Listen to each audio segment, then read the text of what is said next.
You already know. We out here. We live. We getting it. Hit that like. Hit that share. Let's get it popping up in here. You know what I mean? Let's go. It's the What We Talking About podcast. You already know it's your boy Gabriel in the building.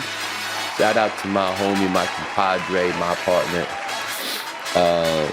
Blackout, King Blackout. Let's get that right. We still waiting for Black King though. Yes, sir. So, hit that like, hit that share. Let's talk about a few things. Raise this volume here. Y'all let me know if you hear anything stupid. It should sound good. But hit that like, hit that share. Let's go. We're going to talk about a few things on a short show today. I may or may not invite some guests on. I'm not too sure because I'm like, you ever like set your mind on something and like you want it, now you want it to go that certain way? That's kind of how I feel now. Now I'm like, all right, it's going to be a shorter show. But I know I can talk, you know what I mean? I can talk way too much. So like, trying to keep the show short today. Shout out to Angie. Shout out King Blackout. Shout out Hazel. Shout out What We Talking About. Shout out Finally TV. You know what I'm saying? Like, hit that like, hit that shit. Let's talk about, we're going to talk about some things going on in the 845. I'm going to make myself a note. You know, without Black here, I got to write myself some notes because like the rundown, I write it down so that I can remember so I can talk about it with Black. But if it wasn't for that, I wouldn't write it down. I would just, whatever came to mind while we were talking on the show, that's what I would do.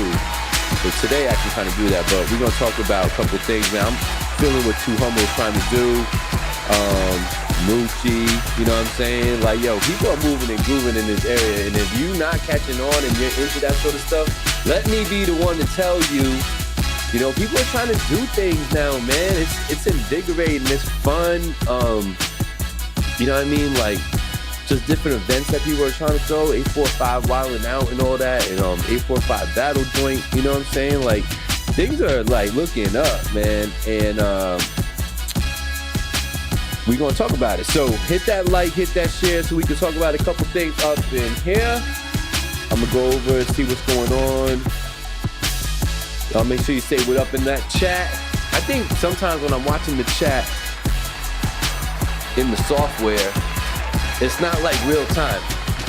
So I don't want y'all to get offended sometimes if you're saying something to me and I'm not responding right away, because I really just look at the chat in the software and I try to have it on my phone too. You know what I mean? But I don't always pay attention. What up, Angie? Angie in the building. I see you, girl. Yeah, let me do that. Let me do that shit. Tap in live now. You know what I'm saying? Hit that like, hit that shit. Let's talk about it. What it do? What up, Rock? Chilling, man. I hope you're feeling better. I hope you're getting on the mend out there. Let me lower this music. By the way, that's music by King Blackout himself. Shout out to God, the homie, the compadre, King Blackout. A little under the weather today. He got things to take care of, so he gonna do that. But we're gonna carry the show right quick. On a little short, I couldn't just leave y'all hanging. You know, it was this morning when he let me know. But I didn't get a chance to post anything like we weren't gonna do the show, and I didn't want to do that to you. I wanted to be here for y'all. It's finally TV. And we're going to do this today. So shout out to Black, man. Feel better, brother. And get done what you got to get done. And I'm sure we'll see you next week. So, but I will tell you, Black, if you're out there listening, the people were all hitting me up. And they were like, yo, where could I find, you know, the dude from the show? Like, you know, something about King Black or Black King or something like that. You know, you got them confused. They don't even remember now. Now your name is one thing, but the album's something else. You know what I'm saying? It's confusing. So I was ashamed, bro. I didn't have an answer. I told them sometime within the next 7 days to 7 months. In that time frame, I guarantee you Black King will come out. But I couldn't promise them anything more than that. So be on the lookout for that. I'm sure it's going to be fire, so it's going to be dope. But Something I saw that's going on in the 845 right now is you got Moochie's joint, the 845 Wildin' Out. I haven't been able to go to either one of the events. She's thrown it twice already. Shout out to Moochie doing a thing. If you don't know who Moochie is and you in 845, you're just not paying attention. She's like one of the first people that was brought to my attention, actually having a discussion about media in the 845. And somebody had said, oh, to me, yo, you're like one of the like first people that, getting on camera and doing this. And almost like immediately the other person that was there corrected them and was like, nah, bro, like, nah, Moochie Merchant, nah, she been doing this for a minute, reporting live 845 and all that. So salute to Moochie, she's doing her thing. But this 845 Wildin' Out thing seems to have gone well the first time, well enough that she was willing to put some time and energy and money, blood, sweat, and tears into doing it again. So that's going down October 16th. Location escapes me right now, but if you go look up Moochie or just do a search for 845 Wildin' Out, you'll see plenty of things on Instagram, Facebook. People are involved with that. I think Ice the God's involved with it.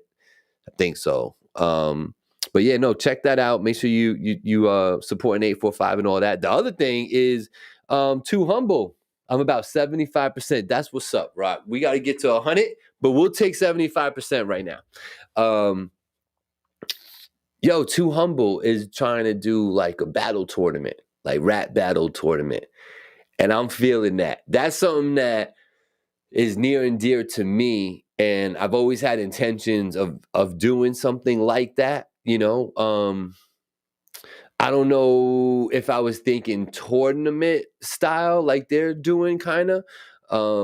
But nonetheless, I love it. Think it's super dope. I think it's an opportunity to get heard, to get some these are the things that happen. Your interviews and all that are one thing, right? And then it's about your events and your live showings, and then your music and all that, right? So these are all the things that happen that later on become like very coveted pieces of media, and integral parts to the story, and you never know, like 5-10 years from now, somebody might look back and now Too Humble's done a battle rap tournament every year in 845, and it got bigger and bigger and bigger and bigger, and it's that shit, you know what I mean? And this is how it all starts, is what you're seeing right now, and people later on are gonna look back like, yo, finally TV, man, remember when they was da-da-da and he was doing it out his crib and he was interviewing such and such. I know it's gonna be that, but it's just a matter of time and consistency, you know what I'm saying? So salute to those brothers. I don't know if there's like actual dates and all that set up for the 845 battle stuff, but yo, if you're an MC out here and you claiming you nice like that, you need to hop in things like this just to get the recognition from your peers and from your community, and just to prove to yourself that you are the dopest. You know what I'm saying? Like, it is so easy to sit back, relax, and feel yourself in your own world and think that you're super dope. That is so easy to do, but is it true? You know what I'm saying? Like, I don't mean to say it like that, but it's like that though. You know what I'm saying? It's like that. So I love it though. So salute to Too Humble, doing a thing. I love it. Sign up for it if you're an MC. Maybe, in the future, I could see reaching out to them and doing some sort of like maybe collaboration with that. I'm definitely gonna have my own thing. It'll have my own little spin on it. You know what I mean? Yo, I got NHO Bravo in the building. What's up, good sir? You trying to get into that battle shit with Too Humble? I think that's super dope, man. I think for everybody talking that it's like they nice like that with the raps and the bars and that they about the bars, I think that's a perfect opportunity, man. What do you think about that, Bravo? You're like the perfect person for that. I hope to see you in that. I'm going to be up there tonight. All right. That's what's up. That's what's up. So tune in to Too Humble Productions, LLC, on Facebook. They doing their thing. I'm loving this whole battle thing. They creating a good vibe. And, like I say, I would not be surprised. You guys should not be surprised if you see some sort of collaboration. No, sir, I'm not going to participate in the battle stuff. Oh, okay, got you. Yeah, if you've drawn that definitive line, then that's cool. But I've heard a lot of people say they could eat these MCs up and, put them in a cipher with them and it's over. If you're saying things like that, you should really hop in this battle thing. So you are out there. I should see Ice the God in that. He talks a lot about that. So, one thing I want to talk to you all about is, and I posted this on Facebook, work ethic, man. Work ethic, man. I gotta say, man, woman, you know what I'm saying? Because these boys and girls have no idea what work ethic is. I know that I might be beating a dead horse with this one. Y'all might know. Start. They right. Word. Listen.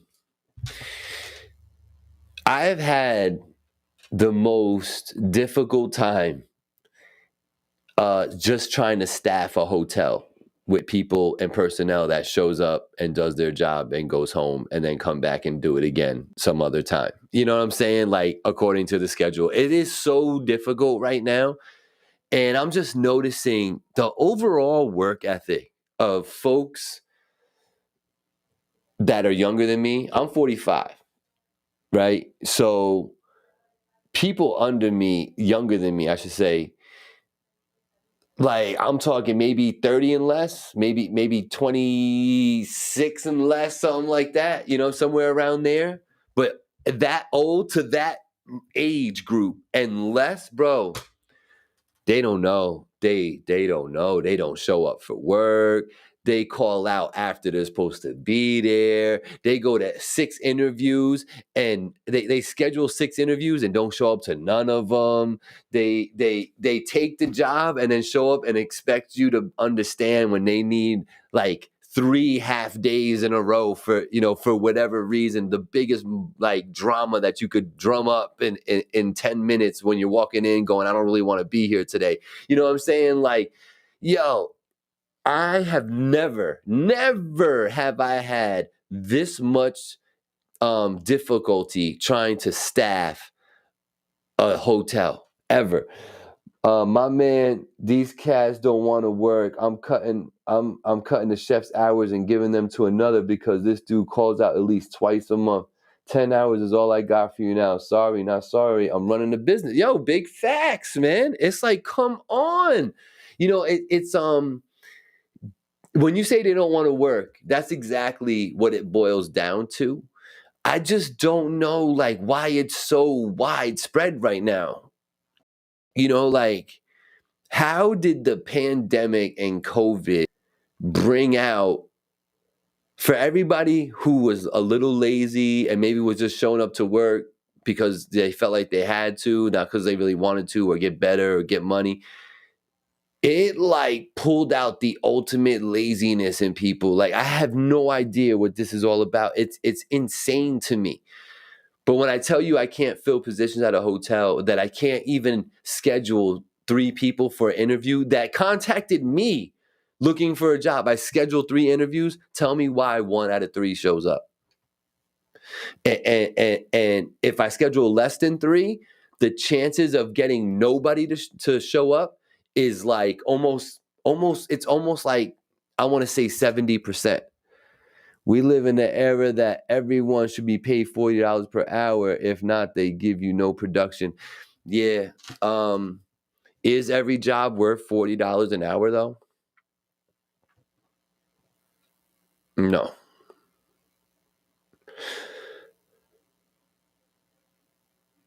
Is every job worth $40? That's a great, right. It's not, right?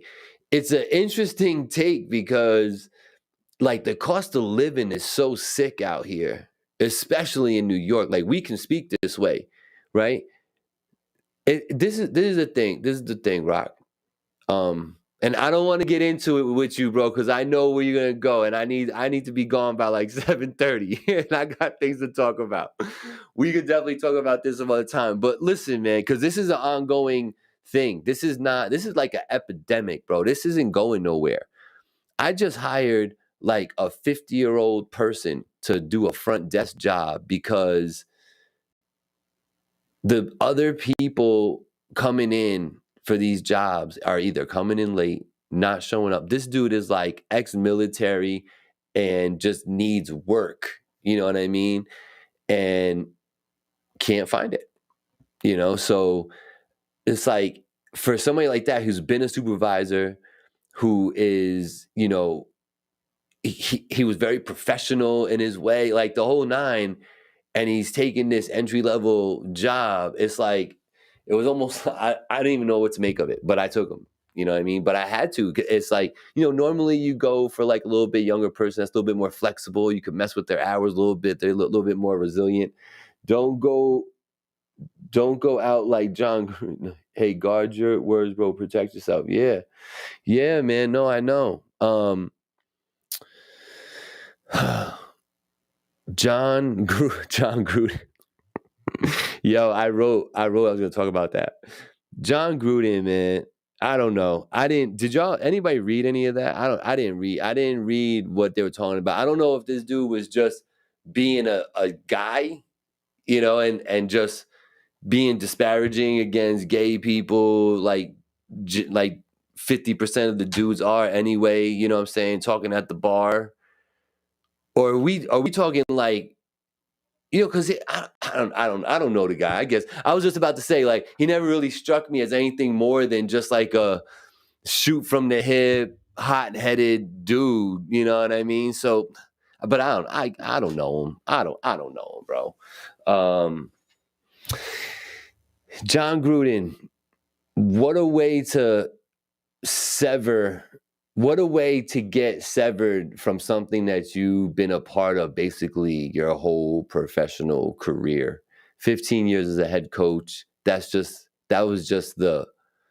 was the culmination of many years put in before that. You know what I'm saying? Yeah, I don't know. John Gruden. Say la vie to John Gruden, bro. It's like, because he the way they're painting it, and I guess I gotta do my own research, but the way they're painting this, it's like he hit all of the no-nos. He hit the race card, he hit like the gay card, he hit the womanizer, like what would you call that? Not womanizer, but you know what I mean. Like, he's going against the ladies, being disparaging against them. Yo, it's crazy. Here's the bottom line. Nothing was wrong with it, was racist, but the moment dude went in on the gay community, oh yeah. And that's been happening, man. They can cancel people quick in that community right now. It's like they hold a lot of power, and I don't know, is it right? Is it wrong? I don't know, bro. I don't know. I really don't know about that one. Speaking about gay community, it's a perfect segue. Rock's not even on the show. He's giving me great segues.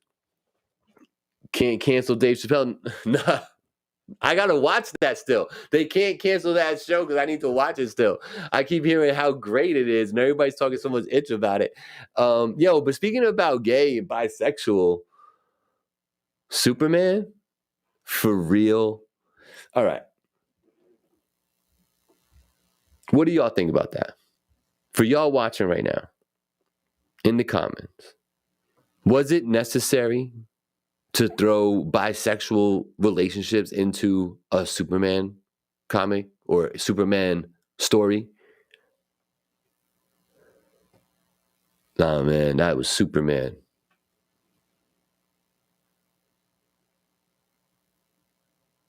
I'm gonna watch that Dave Chappelle rock.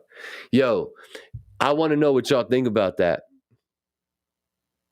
I thought it was, I'm telling you, I just think that, like, I think we're being overly inclusive. I know. Yeah, man. That's what I'm saying. That's what I'm saying. And I think that we're as a media community, they're being way too inclusive with that. You can't even watch a show now without there being a gay couple somewhere massaged into the fabric of the show. You know, sometimes it's real immediate, like a part of like a major part of the show, and sometimes it's like off to the side. But tell me a show that don't have a gay person on it now. You know what I'm saying?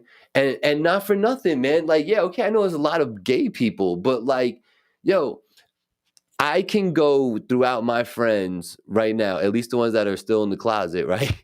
I could be around my friends right now for a whole day, different friends, different households, and I'm not gonna see gayness or homosexuality, if you will, to be proper. You know what I'm saying? So why is it that I can go to 3 or 4 homes, hang out for several hours, all right, several conversations, and homosexuality isn't in any part of that at all, whether it's the conversation, whether I'm seeing something, you know what I'm saying? Why is that? But when I turn on the TV, every single show has a freaking gay person involved there. It's um encourages people to open up and be themselves. For years, people have suppressed who they were. What up? We got Stitches in the building. You know what it is. That's the brutally honest right there. He got to have me on the show again one time. I had fun with that one. But make sure you're checking him out. Brutally honest. Look it up. Facebook. Follow the page. You'll know when he's going live. He's doing his thing. I got it. They want representation 100%. I understand it, but it's a lot. Yo, it is a lot. It's not every household has a gay person. I'm sorry. That's not natural. You know what I'm saying? It's, you know, not every household has somebody who's mentally challenged or has a disability. But yet, when you go on TV, everyone has that. Everybody. Even the Woo America Saga has it. Okay? It's like ultra inclusive. You know what I'm saying? And it's like, why though? Like, because what Angie's saying, you know, to make it normal. But is it really normal? You know what I'm saying? Like, I don't know, man. I still believe that the majority of the people are heterosexual. I think that's a fact still. Right? Shannon Sharp made a great point, brother. You can be racist and even a bigot, but once you attack them, the community, it goes left. And that's not right. Because it should be all three. It should be all three. You can get canceled by all three. You should be canceled for being a bigot. You should be canceled for being a racist piece of shit. You should be, you know, if you're gonna outwardly and physically harm someone because they're gay, then you're fucked up. You know what I'm saying? So I'd rather you say, yo, that person, you know, spit at my mom and I flipped out. Cool. They happen to be gay. Cool. But if you're telling me, yo, he was sassing in front of me and I didn't like it, so I slapped him around, that's not cool. That's not cool. You know what I'm saying? So I digress, y'all. You know what I'm saying? I digress. But back to my original point. Superman, bisexual now, bro. That's a big no for me. Each letter in the community is a gemstone. Yeah. They want to cancel Dave Chappelle because of the last stand-up, but yet when he was on his show targeting minorities, everyone just laughed. That's what I'm talking about. And that we know that's not right. We know that's not right. You know what I'm saying? It's supposed to be Superman's son. Yeah, that's what I'm saying. Superman's son is bisexual. Why? Why? Why? Why? It's Superman's son. But trust me, when they're showing you, go look it up right now. Go Google new Superman, and the photo you're going to see is the suit, and he's kissing a boy. Superman's son being bisexual really doesn't bother me. Just leave Superman alone, though. But, right. I could say that too. Does it really matter to me that that he's gonna be bisexual? No, not really. But why are you bringing that into Superman world? Why? What is the point of that? It's like the strongest of all the men, of all the bravado men have, they all would have to kneel to Superman, right? Because he's freaking Superman. No matter how badass you are on this planet Earth, you are not effing with Superman. He will crush you like he's popping pimples. Agreed? Why are you bringing homosexuality into that world for? What's the point? What's the point? Why can't it be Superman's son saves a gay couple from being bashed by some assholes that were gay bashing them? Why can't it be that? It's got to be Superman's son is the bisexual one? It's too much. It's too much. You know what it is, bro? Keep it brutally honest. Let me know why they pushing the agenda. Bro, we haven't had an outrage with Harley Quinn and Poison Ivy. Isn't it the same thing? I'm just asking. It's a great point. It's a great point. But, and you could tell me if I'm wrong, but those characters written that you're talking about, Poison Ivy, they're written in the most promiscuous ways. They are built up that way, that they're crazy, that they'll do anything to like the thrill of the moment. And that's why they're crazy like that. They've always had that, oh, I like her sass type of attitude. So it's not so far-fetched for them to do that. You know, Harley Quinn and Poison Ivy. It's not so drawn out of their character that they would get down with a girl. So to me, no, it's not the same thing. When the F did you ever watch Superman and you saw some gayness in there? When? What's Deadpool? What happened with Deadpool? It's not for you and your generations. It's for the new generation. Okay, Harley gay, Poison Ivy. I'm not up on comments, but they are gay. No, not that. No, Rock. They're not like that. Like Harley Quinn was in love with the Joker. You know what I'm saying? It's not that they were just so promiscuous that they had like interactions. They did shit. Like, yeah, you know what I'm saying? But what I'm talking about is the characters in the world of Superman. Where is the room for that? Like, why did they have to force that in? Listening on my home. I mean, damn, they even did it to Loki. And listen, I love y'all for tuning in, by the way. I appreciate y'all today. The conversation is dope. But yeah, that one got me, man. Like, I was like, I'm like, for real out here. Like, this is really how we doing this today. We talked about the Gruden out. My last thing that I wanted to talk about was KRS-One, because, you know, it's going down on Sunday versus Big Daddy Kane. And I just wanted to know, you know, I want y'all to know that I feel like this is just going to be a win for the culture. I don't believe that there will be... nobody's getting washed in this. I think it's going to be very nostalgic. I think the people who are going to be watching it, my prediction for viewership on this one, me and Black do this from time to time, is I think they'll probably peak out at like 120. You know?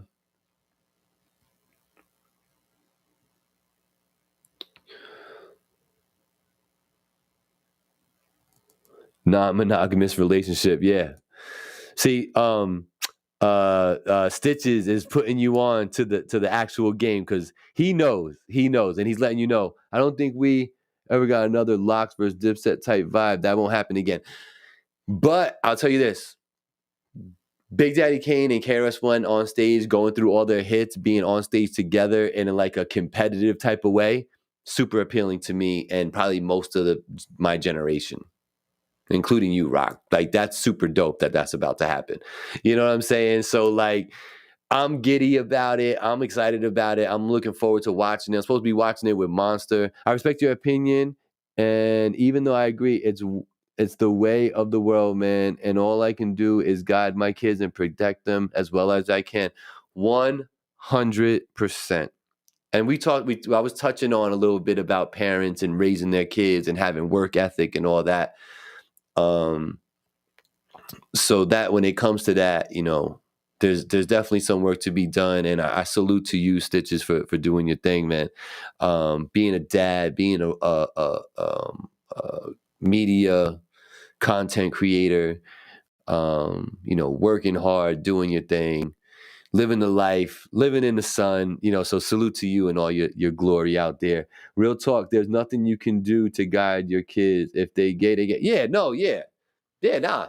And I don't have a problem with gay people. I'm just saying that why is homosexuality being forced into the Superman story? That just doesn't make sense. What Stitches is talking about, you know what I'm saying, with Harley Quinn and Poison Ivy, that's different. It was built and writ that way. It was written that way. You know what I'm saying? So that's different.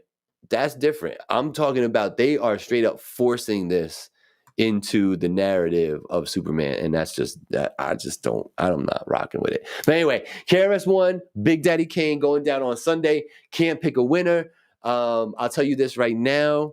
KRS-One is one of the best performers that I've ever seen live, hands down. And I'm talking about any genre of music. I've seen Fish perform. I've seen rock bands perform. I've seen a lot of hip hop artists perform. KRS-One ends up in the first couple of names that come up when you talk about performances. His live performance is absolutely amazing. And if this generation would just go to his school and learn how to do hip hop for real, they would be better for it.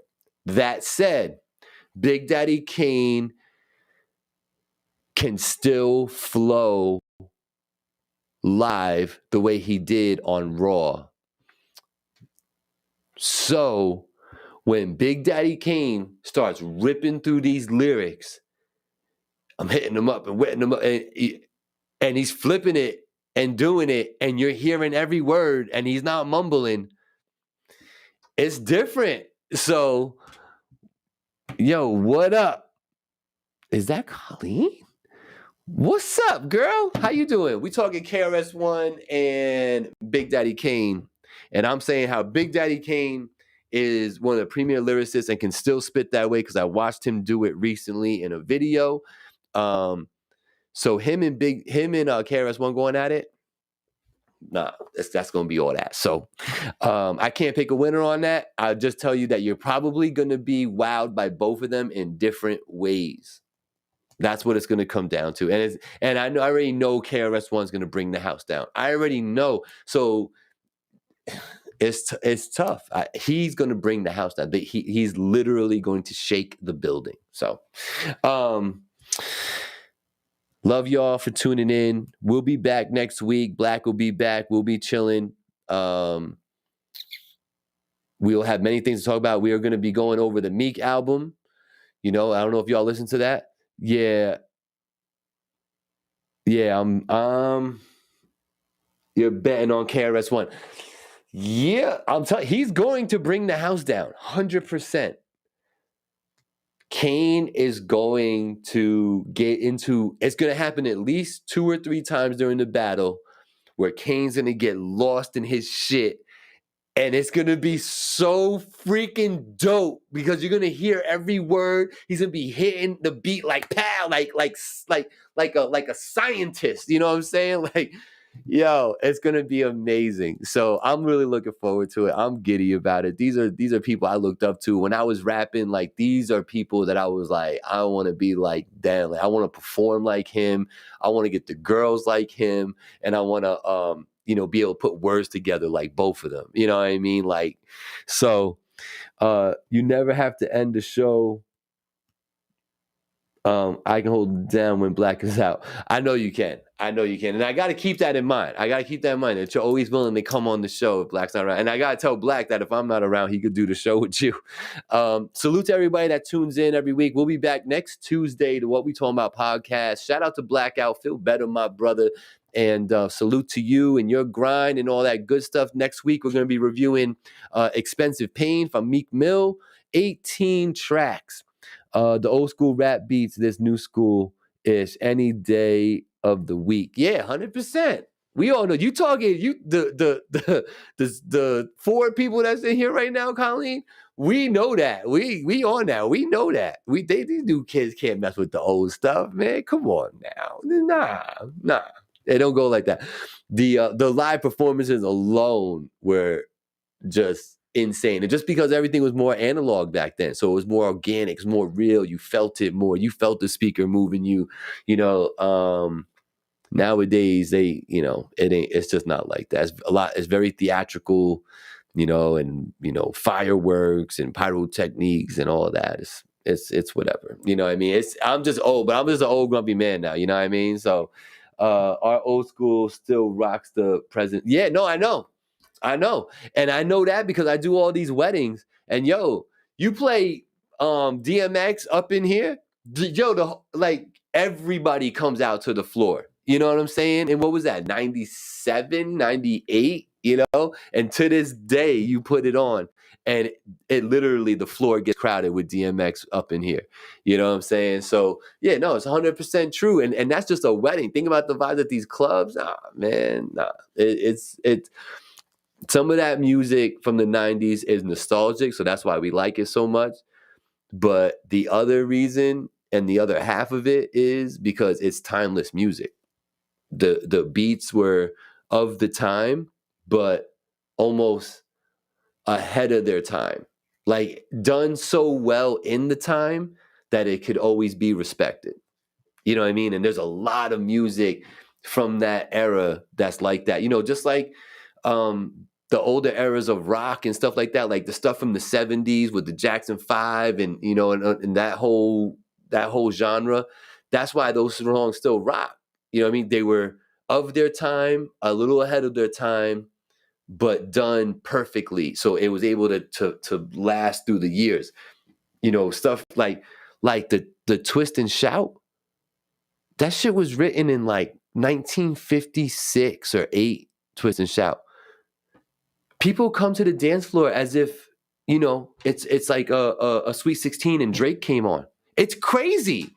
Timeless music is timeless music, and we got it in the 90s. The young ones be rocking to it like it's brand new. And then they don't be catching on either. Like their favorite artists now will be doing like remakes and like doing like odes to like the older MCs and stuff. And they don't even realize that they had taken that from somewhere else. You know what I mean? They don't realize that was who? Biggie what? That was his song and he okay. It's like they don't even know. And don't forget Poison, BBD. I guess, yep. Yeah, no, that's it. Yep, that's another one at the club. That's another one. Yo, salute to Colleen for checking in, man. It's been a very long time since I've seen you, young lady. I hope all is well. Old school friend, Colleen. What was I going to say? Oh, yeah. Come back next week, next Tuesday, 7 p.m., the What We Talking About podcast. I'll be back here with my boy Blackout. Salute to that, brother. Salute to Angie, Hazel the dog, and all you fine people right there. Amen. Yeah, no, seriously. Can y'all just please tune in next week? All right. I'm out of here because I could talk to y'all for a little while longer, but I promised that I would be out of here soon. So on that note, salute to y'all. Finally TV, What We Talking About. Tune in next week, Tuesday. Salute to Blackout. We out.